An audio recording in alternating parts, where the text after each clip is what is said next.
नमस्कार, स्वागत है आपका बड़ी बहस में। मैं हूं हुमरा और बड़ी बहस में बात करेंगे अमेरिकी राष्ट्रपति ट्रंप की भारत दौरे की। अमेरिकी राष्ट्रपति डोनाल्ड ट्रंप भारत दौरे पर हैं। दौरे के दूसरे दिन हैदराबाद हाउस में पीएम मोदी और ट्रंप के बीच वार्ता हुई। इस दौरान दोनों देशों के बीच 3 MOU साइन हुए हैं, जिसके बाद साझा बयान जारी किया गया। और इस दौरान पीएम मोदी ने कहा कि ट्रंप का भारत में स्वागत है। ट्रंप से 5वीं बार मुलाकात हुई। पीएम मोदी ने यह भी कहा कि परिवार के साथ ट्रंप का आने का शुक्रिया। ट्रंप का शानदार स्वागत याद रखा जाएगा। साथ ही पीएम मोदी ने यह भी कहा कि ट्रंप के साथ कई मुद्दों पर चर्चा हुई है। आतंकी संगठनों के खिलाफ प्रयास बढ़ाने का फैसला हुआ है। आतंक के खिलाफ साथ मिलकर लड़ेंगे। वहीं अमेरिकी राष्ट्रपति डोनाल्ड ट्रंप ने कहा कि भारत आने के न्योते के लिए पीएम मोदी का शुक्रिया अदा करता हूं और मिलेनिया और मैं भारत के स्वागत से अभिभूत हूं। प्रेस वार्ता के दौरान दोनों नेताओं ने ऐलान किया कि भारत अमेरिका के बीच $3 बिलियन की डिफेंस डील होगी और इसी के साथ भारत और अमेरिका के बीच ट्रेड डील पर बात आगे बढ़ेगी। दौरे के दूसरे दिन की शुरुआत डोनाल्ड ट्रंप ने राष्ट्रपिता महात्मा गांधी को राजघाट पर श्रद्धांजलि अर्पित करके की और डोनाल्ड ट्रंप के दौरे के पहले दिन अहमदाबाद के मोटेरा स्टेडियम में नमस्ते ट्रंप कार्यक्रम के दौरान प्रधानमंत्री मोदी ने स्वागत भाषण देकर डोनाल्ड ट्रंप का स्वागत किया था। इस दौरान प्रधानमंत्री मोदी ने कहा कि ये धरती गुजरात की है, लेकिन आज पूरे भारत का नजारा दिख रहा है। प्रधानमंत्री मोदी ने अपने स्वागत भाषण में कहा कि आज अमेरिका और भारत के रिश्ते ऊंचाइयों को छू रहे हैं और इससे भी ज़्यादा आप लोगों को भी अंदाज़ा हो गया होगा क्योंकि कल से लेकर अब तक पूरे मीडिया में छाए हुए हैं ट्रंप और उनका स्वागत और उनके तमाम जो सिलसिलेवार तरीके से जो कार्यक्रम है उसके बारे में लगातार आप लोगों को भी जानकारी मिल रही है। तो अब जो हम बात करने जा रहे हैं, हम आपको बीच में कुछ झलकियां दिखाते जाएंगे क्योंकि लगातार ट्रंप का जो दौरा है उसके तहत जो कार्यक्रम है उसकी। लेकिन फिलहाल एक बड़ी खबर जिसने पूरी दिल्ली को दहला दिया है वो है प्रदर्शन और उसमें जो हिंसा भड़की है उसको लेकर। नागरिकता कानून को लेकर उत्तरी पूर्वी दिल्ली में हिंसा रुकने का नाम नहीं ले रही है और इस बीच जाफराबाद, मौजपुर सहित कई इलाकों में सोमवार को हुई हिंसा के बाद आज भी जो खबरें आई, भजनपुरा में 2 गुटों में पथराव शुरू हुआ है। पथराव शुरू होने के बाद वहां भारी संख्या में पुलिस बलों की तैनाती की जा रही है। साथ ही पत्थरबाजी में कई लोगों के घायल होने की खबरें हैं और प्रभावित इलाकों में हालात संभालने के लिए अर्धसैनिक बलों की 37 कंपनियां तैनात की गई हैं। पत्थरबाजी उस वक्त शुरू हुई जब 2 गुट CAA के समर्थन और विरोध में भजनपुरा चौक पर आमने सामने आ गए। आपको बता दें कि उत्तर पूर्वी दिल्ली में हुई हिंसा में अब तक 9 लोगों की मौत हो चुकी है। दिल्ली में हुई हिंसा पर केंद्रीय गृह मंत्री अमित शाह ने एक उच्च स्तरीय बैठक बुलाई जिसमें मुख्यमंत्री अरविंद केजरीवाल, दिल्ली पुलिस के आला अधिकारी बैठक में मौजूद थे। वहीं CAA को लेकर दिल्ली में भड़की हिंसा और कपिल मिश्रा के भड़काऊ भाषण पर बीजेपी सांसद गौतम गंभीर ने कड़ी कार्रवाई की मांग की है और गंभीर ने कहा है कि भड़काऊ भाषण देने वाले चाहे किसी भी पार्टी के हों, उसके खिलाफ सख्त कार्रवाई की जानी चाहिए। तो ये एक साफ संदेश जरूर यहाँ से गौतम गंभीर की तरफ से निकलता हुआ नजर आ रहा है। थोड़े से आपको और तस्वीरें हम दिखाएंगे, थोड़ी दिल दहलाने वाली तस्वीरें हैं कि क्या दिल्ली में हो रहा है। एक तरफ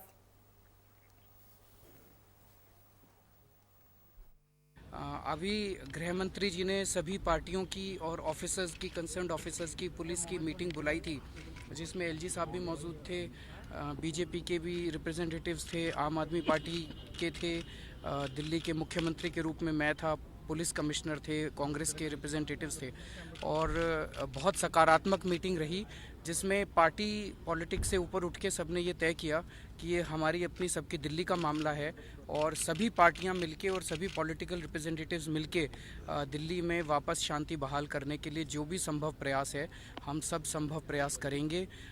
सभी अथॉरिटीज़ ने और गृह मंत्री जी ने आश्वासन दिया है कि जितनी भी पुलिस की कोई कमी नहीं होने देंगे, जो भी ज़रूरत पड़ेगी हम सब लोग मिलके करेंगे। सर, वहाँ पुलिस को लेकर भी सवाल कि पुलिस अगर उसकी ज़रूरत पड़ेगी तो मुझे उम्मीद है कि पर अभी शायद जो पुलिस एक्शन ले रही है, पुलिस के एक हेड कांस्टेबल की मौत हुई है और कई पुलिस वाले सीरियसली घायल हैं।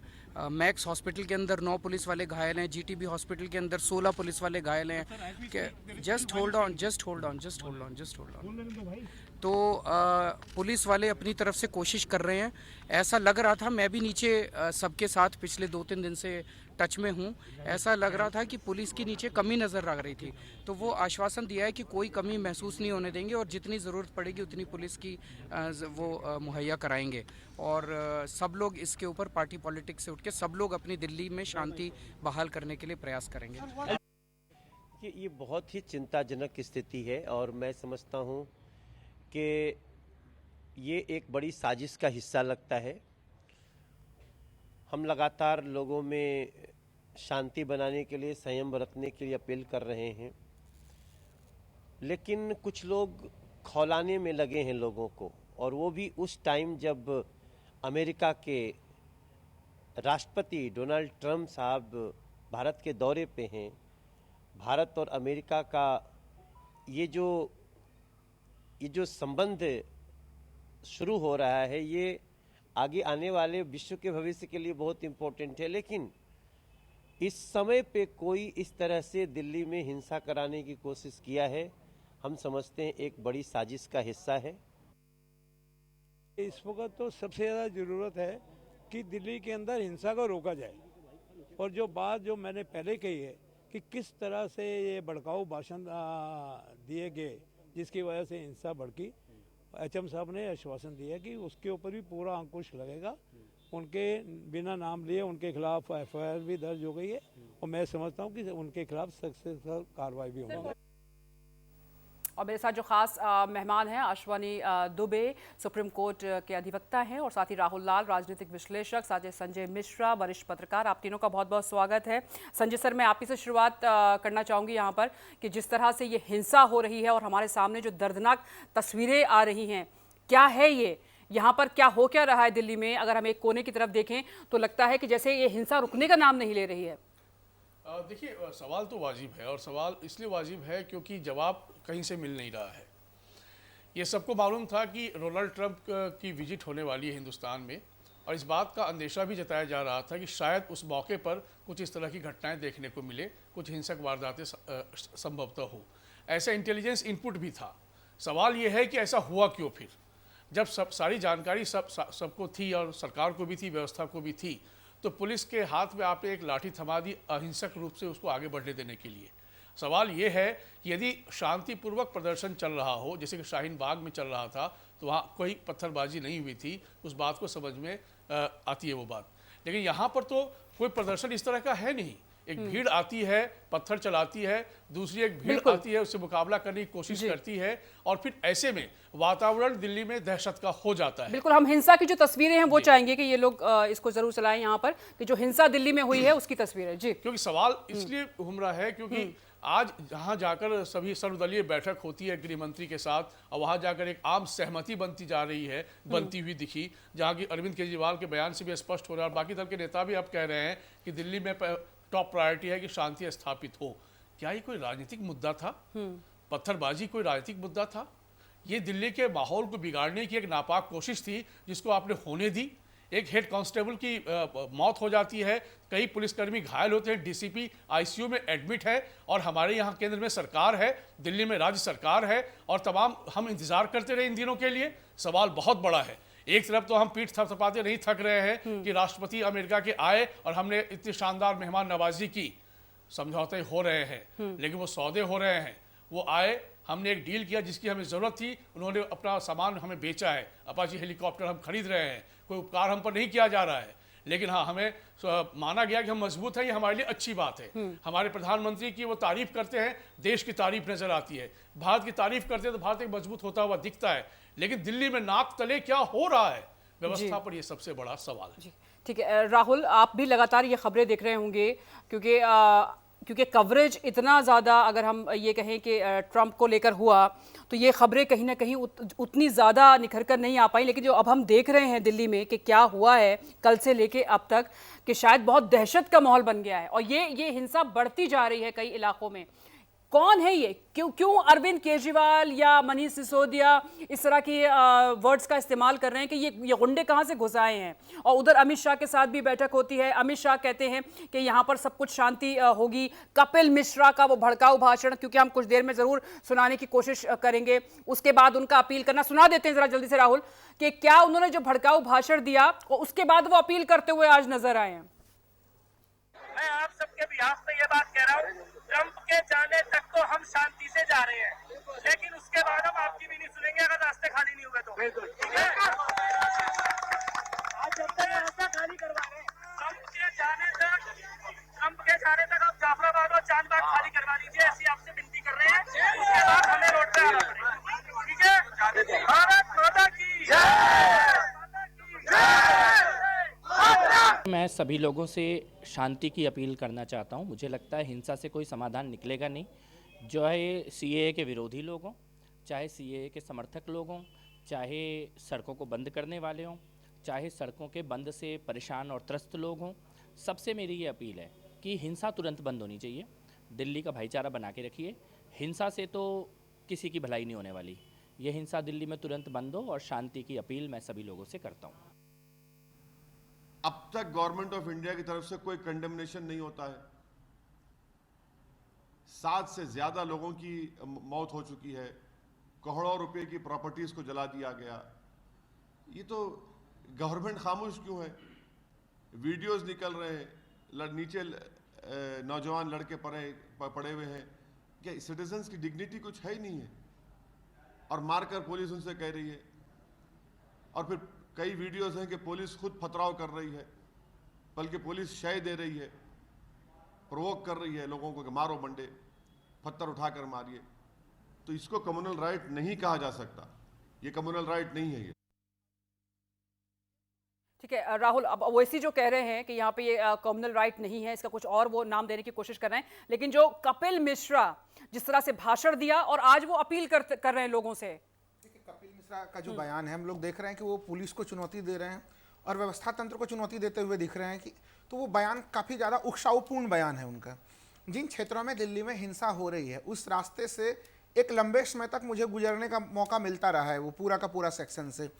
तो मैं बिल्कुल नहीं कहूँगा कि वहाँ पे जो वो आबादी थी, जो भी वो सारा जो पूरा एरिया था, उसमें कुछ ऐसी प्रवृत्ति रही है लोगों की, क्योंकि मैं लंबे समय तक उस एरिया से मैं आता जाता रहा हूँ। क्योंकि ट्रंप की विजिट और उसके बाद ये शुरू हुआ प्रोटेस्ट, उसी दिन बल्कि अगर हम कहें तो प्रोटेस्ट शुरू होता है, तो इसको बहुत ही ऑर्गेनाइज कहा जा रहा है कि बहुत ही ऑर्गेनाइज करवाया गया है। इसके पीछे पॉलिटिकल पार्टीज हैं कि इसके पीछे कौन लोग हैं, ये शायद समझ से परे हुआ है। देखिए अब ये इसके पीछे कौन खड़े हैं वो तो आगे पता चलेगा, लेकिन कहीं ना कहीं जो टाइमिंग है उससे ये मामला उठता है कि ट्रंप आए। और हम लोग पहले भी देखते रहे कि जब अमेरिकी राष्ट्रपति जब भी भारत में आते हुए रहे तो इस तरह की घटनाएं कहीं न कहीं कुछ होती थी, उस एक तरह से ध्यान आकर्षण करने के लिए, भारत की छवि को खराब करने के लिए। लेकिन यहाँ पे एक जो प्रारंभिक चीज जो हम लोगों को समझ में आ रही है, परसों जब ये घटना घटी उसी जगह पे फिर कल भी घटना घटी, आज भी घट रही है। दिल्ली वो क्षेत्र है जहाँ पे प्रति आबादी एक तरह से आबादी के हिसाब से पुलिस सबसे ज़्यादा देश में उपलब्ध है यहाँ पे। तो मुझे नहीं समझ में आ रहा है कि वहाँ पे आखिर इनको स्थिति कंट्रोल करने में इतना समय क्यों लगा। हम लोग देखते हैं कहीं एक दिल्ली तो छोड़ दीजिए, दूर दराज के किसी क्षेत्र में भी अगर इस तरह की कोई तनावपूर्ण स्थिति होती है तो प्रशासन वहाँ पे 10-15 दिन तक पुलिस बल की भारी तैनाती रखता है वो, कि उस जगह पे घटना का रिपीटेशन ना हो जाए, कहीं तनाव भड़क ना जाए। लेकिन यहाँ पे जो एक सामान्य पुलिसिंग की स्थिति होती है वो पुलिसिंग यहाँ नहीं दिखी है। वो बिल्कुल, जो अगर हेड कांस्टेबल जो शहीद हुए हैं इसमें उनका बिल्कुल उनको श्रद्धांजलि दी जा रही है और ये तस्वीरें वहीं की हैं। जी मैं वही कह रहा हूँ कि आज देखिए हम लोग श्रद्धांजलि देने की स्थिति में हैं, बाकी और लोग भी जो है कि एक तरह से अचानक से इस पूरे हिंसा के चपेट में आके मरे हैं, उनकी मौत हुई है उनकी।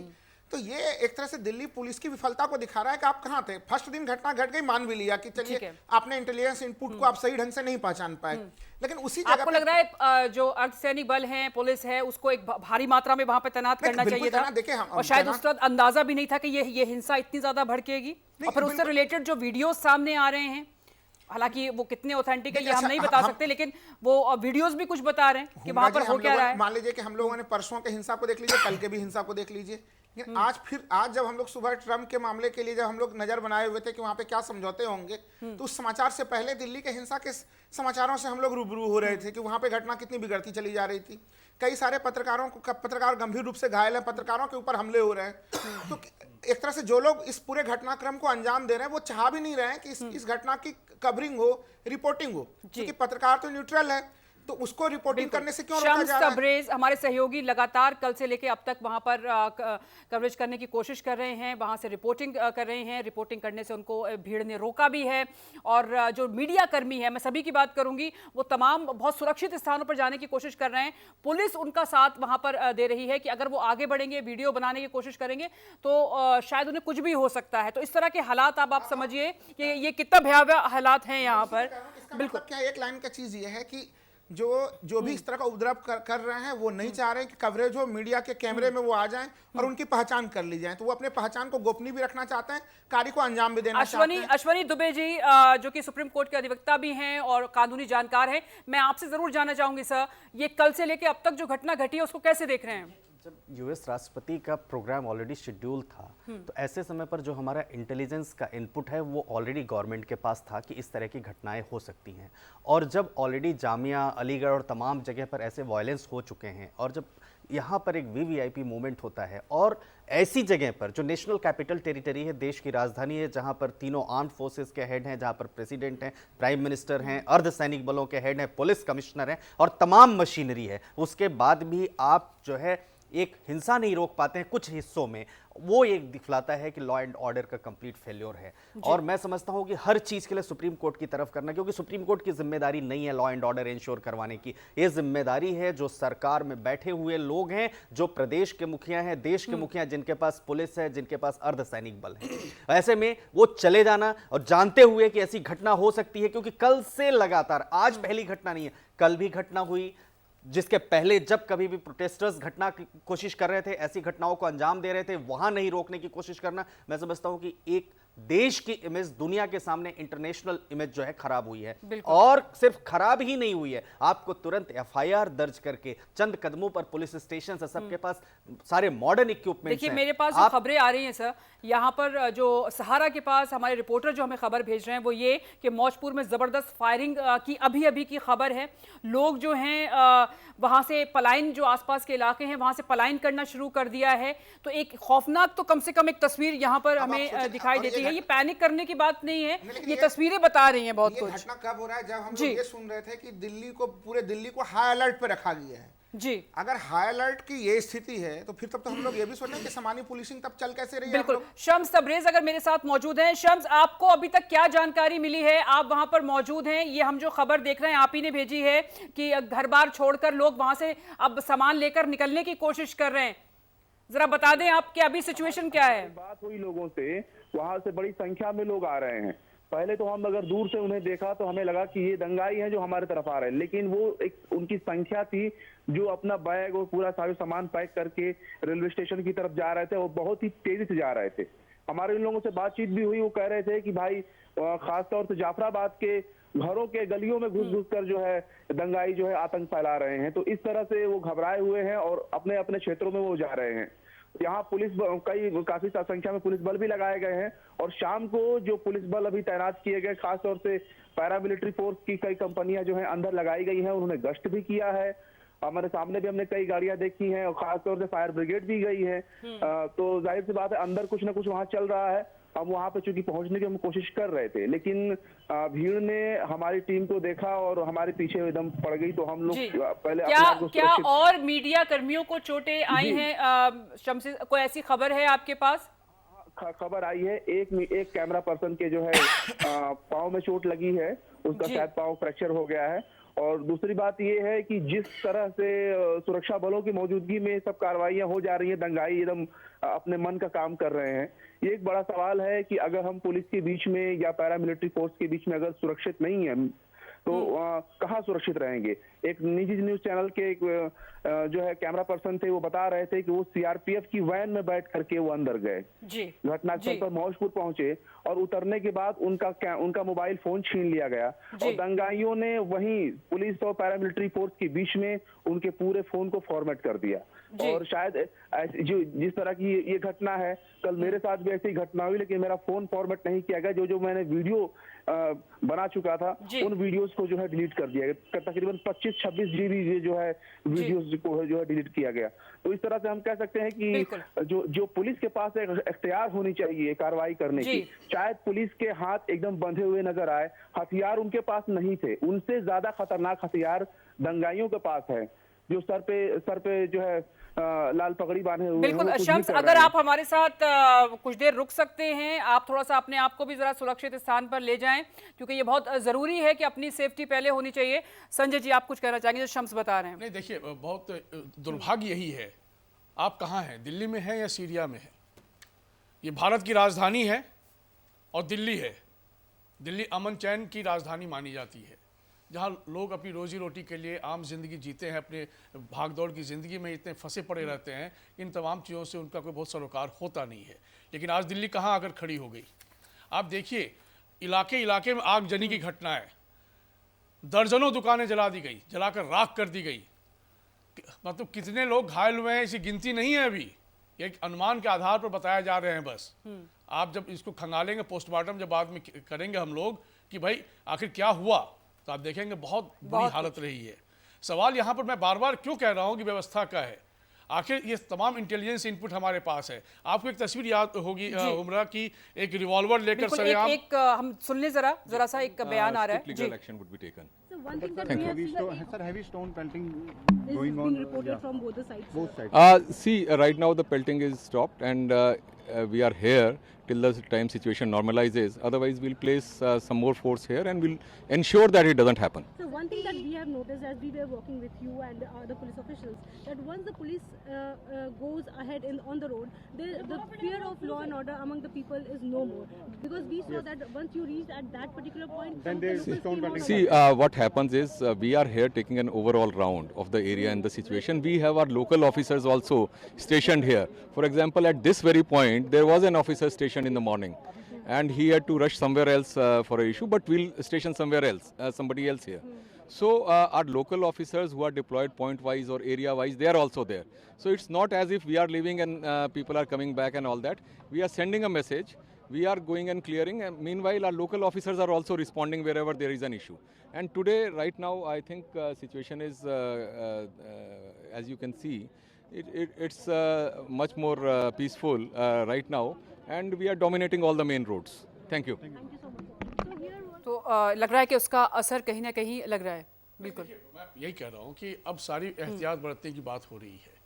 आपको हमें वो तस्वीर देखकर हैरानी हुई कि हम कौन सी तस्वीर देख रहे हैं। एक अराजक तत्व तमंचे लहराता हुआ पुलिस के सामने खड़ा होता है, अब पुलिस इतनी लाचार दिख रही होती है। वो तस्वीर काफ़ी वायरल हुई है जी। बेशक अब बाद में उसे वो फरार है या गिरफ्तार कर लिया गया, जानकारी मिली कि शायद उसकी गिरफ्तारी हो गई है, लेकिन ऐसी स्थिति आई क्यों? सवाल ये है, आखिर यहाँ पर कश्मीर के पत्थरबाज तो नहीं है, ये दिल्ली के नागरिक हैं। तो मनीष सिसोदिया जब कहते हैं कि दिल्ली में दरिंदे घुस आए हैं, तो उन दरिंदों की पहचान व्यवस्था क्यों नहीं कर पाई? आखिर वो कौन लोग हैं? सवाल ये है, क्या हम इन चीज़ों को और भड़कने दें? क्या हम इस तरह से लोगों की ज़िंदगी को हम नासूर होने दें? आज एग्ज़ाम का समय है, बच्चों की परीक्षा का समय है, माँ बाप अपने बच्चों को भेजने से घबरा रहे हैं। आखिर हम कौन सी दिल्ली में यहाँ लोग रहेंगे? सवाल है कि राजनीति होती रहेगी। आप किस बात का विरोध और किस बात का डर? एक नागरिक डर रहा है, कहीं डर की ये तस्वीर है? डरता हुआ आदमी पत्थर उठाता है, वो अपनी खौफ दिखा रहा है और बेखौफ होकर दिखा रहा है। तो विश्वास मानिए, ऐसे लोगों के खिलाफ जितनी सख्त कार्रवाई हो, चाहे जो भी हो, सख्त से सख्त कार्रवाई हो। बिल्कुल, ये तस्वीरें दिखाते हुए बिल्कुल अच्छा भी नहीं लग रहा है इस बात की, जब इंटरनेशनल न्यूज़ ये पूरी बन रही है कि यहाँ पर इस तरह की हिंसा हो रही है और इतना दर्दनाक तस्वीरें निकल कर आ रही हैं, लोग पलायन कर रहे हैं। अभी जब हम लोग बातचीत कर रहे हैं तो उस पर जो खबर हमारे पास आ रही है कि मौजपुर में फायरिंग हो रही है, चांदबाग में पत्थरबाजी हो रही है, यहाँ पर पुलिस अधिकारी बोल रहे हैं कि सब कुछ शांत है। अब 10 इलाके हैं जहाँ पर धारा 144 लगाई गई है। इन 10 इलाकों में से कौन सा इलाका जो है पुलिस मान रही है कि वो अब वहाँ पे शांति है, और हम चाहते भी हैं कि शांति जल्द से जल्द हो और भड़काऊ भाषण कम से कम रुकें। सबसे बड़ी बात यह है जो प्रेस कॉन्फ्रेंस डोनाल्ड ट्रंप की अभी शुरू हो चुकी है, जिसका हम इंतजार भी कर रहे थे काफी देर से। तो बहुत इंपॉर्टेंट प्रेस कॉन्फ्रेंस है, देखना है कि इस प्रेस कॉन्फ्रेंस में क्या कहते हैं Donald Trump. But we did. We had a great time. We had a great meetings, and we're going for a state dinner, and then after that we get back onto the plane and we go back home. It's going to be about 19 hours, but we look forward to it. Get in tomorrow. But this is a tremendous country. It's 1.4 billion, probably at least the most people, and it's a tremendous market, and they really like us, and I think they like us more now than they've ever liked us, frankly. We have a terrific, a really great relationship between the Prime Minister and myself. So we're going to be doing a lot of things. I think it was really, really worth it. You may ask about the coronavirus, which is very well under control in our country. We have very few people with it, and the people that have it are, in all cases, I have not heard anything other. Maybe there's something new, because for 2 days I haven't been seeing too much of that news, of very much news, because it's been very all-encompassing. We've accomplished a lot here. We had a lot of meetings, as you know. But the people are getting better. They're all getting better.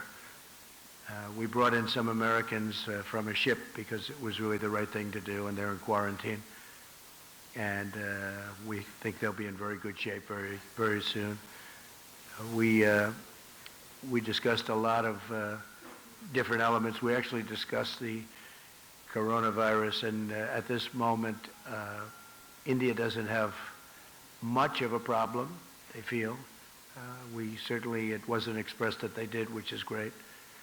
And I think that whole situation will start working out. A lot of talent, a lot of brain power is being put behind it. $2.5 billion we're putting in. I see that Chuck Schumer criticized that he thought it should be more. And if I gave more, he'd say it should be less. It's automatic, with these characters. They're just not good for our country. If I gave more, he'd say it should be less. But that's what they do. In the meantime, that's all they can do. They're not getting anything done. We have so many things we could get done. We could so easily do prescription drug. Last year was the first year in 51 years where prescription drug prices went down. But we could drive them down really well if we had the Democrat votes. We need some additional votes. We would really drive them down, as you know. So with that, I think what we'll do is take some questions, and we'll go to a nice state dinner, and then we go home. Yeah, John, go ahead. Mr. President, you just addressed coronavirus, so I will put that aside for the moment. You tweeted about Justice Sotomayor yesterday, saying that she and Justice Ginsburg should recuse themselves from future cases dealing with the administration. What is the basis for your opinion on that? Well, it's very obvious. I mean, I always thought that, frankly, that Justice Ginsburg should do it because she went wild during the campaign when I was running. I don't know who she was for. Perhaps she was for Hillary Clinton, if you can believe it. But she said some things that were obviously very inappropriate. She later sort of apologized. I wouldn't say it was an apology, but she sort of apologized. And then Justice Sotomayor said what she said yesterday. You know very well what she said yesterday. It was a big story. And I just don't know how they can not recuse themselves for anything having to do with Trump or Trump-related. The right thing to do is that. Now, as a Supreme Court justice is a different standard. But at the same time, I think it's a higher standard in a certain sense. So they'll have to decide what to do. But her statement was so inappropriate when you're a justice of the Supreme Court. And it's almost what she's trying to do is take the people that do feel a different way and get them to vote the way that she would like them to vote. I just thought it was so inappropriate. Such a terrible statement for a Supreme Court justice. What was inappropriate about the statement? I'm not an attorney, so I can't really look into you know what these, the statement was, John. Well, she seemed to criticize the White House for running to the Supreme Court at the drop of a hat to seek a No, stay. I don't think that was it. But I think what she did say is she's trying to shame, the way I look at it, she's trying to shame people with perhaps a different view into voting her way. And that's so inappropriate. So let's see what happens. We have things, whether or not they recuse themselves, both. I mean, look, Justice Ginsburg, during my campaign, I protested at the time. She apologized in a very minor form. And what Justice Sotomayor said yesterday was really highly inappropriate, and everybody agrees to that. Virtually everybody. I've seen papers on it. People cannot believe that she said it. Yeah, please go ahead. Thank you, Mr. President. The intelligence community believes that Russia is trying to meddle in the 2020 election. Do you agree with their assessment? And what is your message to Vladimir Putin about potentially interfering regardless of the candidate they support? Well, you know, what I'm reading, and again, I'm over here for the last number of days, but they went to see Bernie, and they told Bernie about something having to do with they want Bernie to win. They did not tell me. Intelligence never told me, and we have a couple of people here that would know very well. They never told me anything about that, and it was sort of a strange thing that they went to Bernie. And now I find out, if I believe what I read in some of your documents and some of your papers, that it was highly exaggerated. And frankly, I think it's disgraceful. And I think it was leaks from the Intelligence Committee, House version, and I think that they leaked it. I think probably Schiff leaked it, but people within that, Schiff leaked it, in my opinion. And he shouldn't be leaking things like that. That's a terrible thing to do. But basically, they would like to see Bernie is probably winning, and looks like he's winning, and he's got a head of steam, and they maybe don't want him for obvious reasons. So they don't want him, so they put out a thing that Russia's backing him. This is what they do. I've gone through it for a long time. I get it. I get the game better than anybody. And that's the way it is. Terrible thing to say. And they didn't say it about me. I will say this. Somebody leaked it in intelligence, but nobody ever told me that. We have Ambassador O'Brien in the audience someplace, and he can tell you that this was never discussed with us. So I think it's terrible. They ought to stop the leaking from Intelligence Committee. And if they don't stop it, I can't imagine that people are not going to go after them and find out what's happening. Yeah, please. But do you believe... Go ahead, ma'am. Mr. President, this is Madhu Bhatia Jha from Indian TV News, ABP Yes. News. And you're trying to get a peace deal with the Taliban, and India has a growing investment in Afghanistan. So the way the deal is being worked out, what would be India's role and Pakistan's role in the region? Well, I think India would like to see it happen. I spoke with Prime Minister Modi today, and I think they would very much like to see it happen. And we're pretty close. We'll see what's going on. We've got 2 days now under our belt without violence, or I guess a minimum of violence. And we'll see what happens. But people want to see it. It's very interesting, that one. Everybody's happy about it. Even people that are normally against me, like 99.9% of the time. Because we've been there for 19 years, and everybody would like to see it happen. I was actually surprised. I thought the Schumers of the world would say whatever the opposite is, because that's all they can do, cry and chuck. But people are they're really happy to see that we're trying very hard. We'd bring it down to 8,600, and from there we'll make a decision as to what the final outcome would be. But there's been tremendous praise for the fact that we're doing something. Other administrations have tried to do something. In particular, the previous administration, for a long time, they were never able to get anything done. And we're really serving not as a military force as we are a police force. And we're not a police force. They have to police their own country. We're not a police force. It's like law enforcement. And that's the way it is. So we'd like to, after 19 years, we'd like to bring our young people back home, bring them, that's where they want to be. And we'll always have intelligence there. We'll have other things there. But we'd like to bring them, for the most part, we'd like to bring them back home. We want to watch the area. The area is a hotbed of problems. And when we bring them home, we'll let them know that if something happens, we will hit them so hard. And we could win that easily if I wanted to kill millions of people. I don't want to kill millions of people, innocent people. We could win that very easily. We don't have to act as a police force. We could act as a military force to win, not a military force to just take care of things in that very, very difficult part of the world. It's a very difficult part, a very dangerous part of the world. So let's see what happens. So far, so good. So far. But I'm very impressed with the kind of kudos we're getting. Yes, please. Mr. President, Namaste. I'm Saurabh Shukla. I'm editor-in-chief of News Mobile. If you remember, I interviewed you during your last campaign in New Jersey. Good. And I asked you this question earlier at that time about a Trump doctrine on fighting out Islamic fundamentalism, which you spoke about, and you discussed with Prime Minister Modi, and you spoke about the Modi-Trump doctrine. So what is your roadmap to fight out Islamic radical terrorism?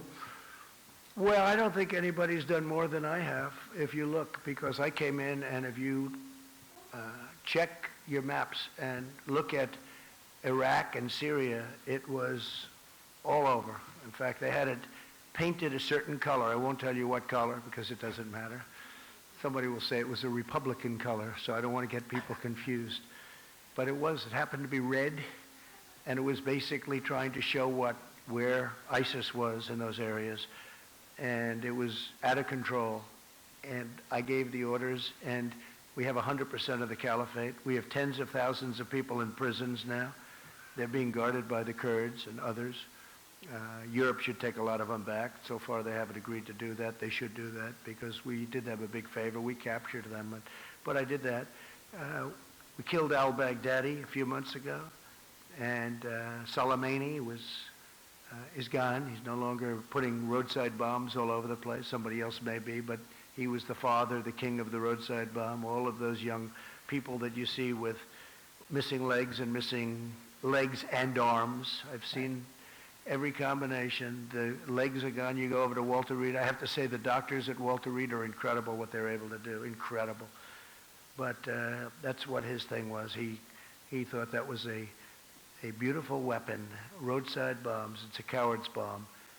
And all of these young people that have been so badly hurt. And we did a big favor. In addition to that, as you know, Hamza bin Laden is now gone, and he was looking to do damage, and he's gone. And Al-Qaeda last week, you saw what happened there. Absolutely. So nobody's done more than what I've done. And but at the same time, Russia should do it, Iran should do it, Iraq should do it, Syria should do it. You know, we're in a different part of the world. We're doing it. Everybody says you're the only ones that can do it. Well, at some point, these other countries, Iran should do it. Iran hates ISIS, and they should do it. And we've done a great job. We've taken our soldiers essentially out of Syria, except for little hot spots that we figured, will do, that develop. But we've taken the oil, and the soldiers we have there are the ones guarding the oil. We have the oil. So that's all we have there. And now we have, if you look, we are down to a small force in Iraq, and we're down to a small force very shortly, but right now even we have a small force in Afghanistan. And so we're moving out and moving around, but the only soldiers we have in terms of Syria, the predominant number of soldiers are the ones guarding the oil. What about terror groups in Pakistan, sir? That's a big concern in this region, and there are a lot of terror groups who pose dangers to the United States and democracies like India as well. Yeah, no, I agree, but you also have other countries that can do this. The United States is 8,000 miles away, and they're all saying, could you do it? Yeah, we could do it. We've been doing it for a long time, but I've been doing it much better than anyone else has done it. I mean, what we've done in the last couple of years has been incredible. We have 100% of the caliphate. Remember, we had 99%. I'd say, good, we're leaving. And I was hit with, people couldn't believe it. They said, do 100. So we did 100. I did 100 with some great generals that knew exactly what they were doing. They were unbelievable. We took 100% of the caliphate. And we have thousands of prisoners right now locked up. And these are ISIS fighters and killed thousands. Not that I want to do that. I don't want to do that. But that's what we had to do. And when I came in, ISIS was all over the place. It was totally out of control. Please. Thank you. While you've been here in the country, in the capital, northeast part of Delhi, there have been violent clashes. Police have been killed, some demonstrators. 9 deaths so far, we hear, and about 100 plus injured. What did Prime Minister Modi say to you about this amended citizenship law?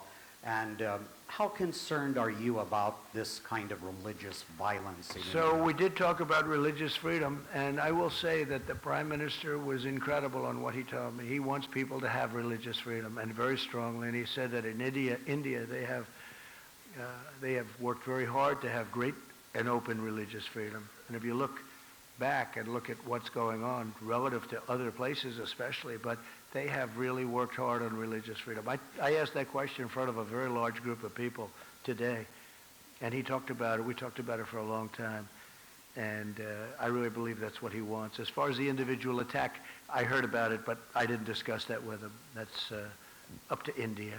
Yeah, go ahead, please. Hi, sir. Emily Goodman with thedailymail.com. I was wondering, do you think justice was served in the Harvey Weinstein case? So I was never a fan of Harvey Weinstein, as you know. In fact, he said he was going to work hard to defeat me in the election. How did that work out, by the way? I'm trying to figure that out. He was a person I didn't like, never liked. I don't know too much about the case because, as you know, I've been over here between traveling and being at meetings almost every hour of the day, every minute of the day. I haven't been able to really see too much of it. But I was just not a fan of his. I knew him a little bit, not very well. I knew him because he was in New York. Not a person that I like. I will say the people that liked him were the Democrats. Michelle Obama loved him. Hillary Clinton loved him. And he gave tremendous money to the Democrats. And I guess my question is, will the Democrats be asking for that money back? Because he gave a lot of money to the Democrats. And, it's too bad, but that's the way it worked out. Yeah, Peter? I just want to follow up on that very quickly, if I can, Mr. President. Then I have a question that I wanted to ask you. But just on the Harvey Weinstein situation, this is being viewed as a milestone for the Me Too movement. What message can you, as president, deliver to women in America who are still afraid to come forward and share their stories of sexual harassment and assault? Well, again, I don't know the actual results. I haven't seen too much because I've been in India, as you know. Aside from but the case, I think that from the standpoint of women, I think it was a great thing. It was a great victory, and sends a very strong message. Very, very strong message, Peter. Yeah, please. Can I follow up with my question? I just wanted to follow up on hers quickly. Can I, on coronavirus specifically, Mr. President, in 2014, when the Ebola situation was very concerning to so many Americans, you tweeted, "Ebola patient will be brought to the U.S. in a few days. Now I know for sure that our leaders are incompetent." In all caps, you wrote, "Keep them out of here." More than 20 Americans have now been brought back to the United States with coronavirus. By your own measure, does that mean that your government has been incompetent? Are you pleased with the response? There's a big difference, in case you don't know, between Ebola and coronavirus. Big difference. It's like day and night. And I felt that we should bring them back. They're Americans. We should bring them back. With Ebola, it's very explosive. It's very terrible. We're making tremendous strides on Eboola with the things that we're doing, as you know. Isn't some of the people money are that you're living requesting? Sorry, let me please. answer the question. But there's a vast difference in bringing, especially in around 14, was that 14 or 12? And at that time, nobody had ever even heard of Ebola or ever conceived of something where you basically, people would disintegrate. And we're still working on Ebola. We're To doing, be clear, we're all doing those the brought vaccine. here Excuse survived, me. though, right? Sorry. Yeah, we're doing a vaccine. We're doing a lot of things having to do with Ebola. We're not forgetting about Ebola. That's a horrible thing. But we have that now very much under control, other than certain parts of the Congo where they're having war and we can't get in. So we're still working on that. But as far as what we're doing with the new virus, I think that we're doing a great job.